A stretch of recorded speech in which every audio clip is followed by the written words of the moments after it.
মাত্র 5 বছর বয়সে তিনি বাবাকে হারান। 16 বছর বয়সে স্কুল থেকে ঝরে পড়েন। 17 বছরের মাথায় মোট 4 বার চাকরি হারিয়েছিলেন। 18 বছর বয়সে বিয়ের পিঁড়িতে বসেন। 19 বছর বয়সে তিনি বাবা হন। 20 বছর বয়সে তার স্ত্রী তাকে ফেলে রেখে চলে যায় আর কন্যা সন্তানটিও নিয়ে যায়। সেনাবাহিনীতে যোগদান করেন এবং সেখানে ব্যর্থ হন। ইন্স্যুরেন্স কোম্পানিতে যোগদান করেন এবং সেখানেও সফলতার দেখা পাননি। নিজের মেয়েকে নিজেই অপহরণ করতে গিয়েছিলেন এবং সেখানেও ব্যর্থ হন। চাকরি নিয়েছিলেন রেল লাইনের কন্ট্রাক্টর হিসেবে, সুবিধা করতে পারেনি। অবশেষে এক ক্যাফেতে রাঁধুনির চাকুরি নেন। 65 বছর বয়সে তিনি অবসরে গিয়েছিলেন। অবসরে যাওয়ার প্রথম দিন সরকারের কাছ থেকে $105 চেক পেয়েছিলেন। তার কাছে মনে হয়েছিল জীবন তার মূল্যহীন।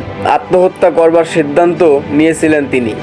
এরপর একটি গাছের নিচে বসে জীবনে কি কি অর্জন করেছেন তার একটা লিস্ট বানাতে শুরু করলেন। তখন তার কাছে মনে হলো জীবনে এখনো অনেক কিছু করবার বাকি আছে। আর তিনি বাকি সবার চাইতে একটি জিনিসের ব্যাপারে বেশি জানেন, তা হলো রন্ধন শিল্প। তিনি $87 ধার কর্জ করে পরিকল্পনা করে সামনের দিকে এগিয়ে যাবে। তিনি $87 ধার করলেন। সেই চেকের বিপরীতে আর কিছু মুরগি কিনে এনে নিজের রেসিপি দিয়ে সেগুলো ফ্রাই করলেন। এরপর প্রতিবেশীদের দাঁড়ে দাঁড়ে গিয়ে সেই ফ্রাইড চিকেন বিক্রি করা শুরু করলেন।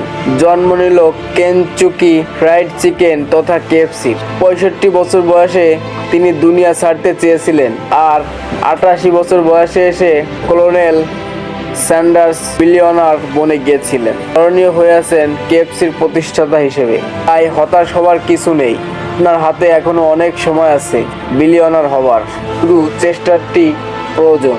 হতাশ না হয়ে সঠিক পরিকল্পনা করে সামনের দিকে এগিয়ে যান।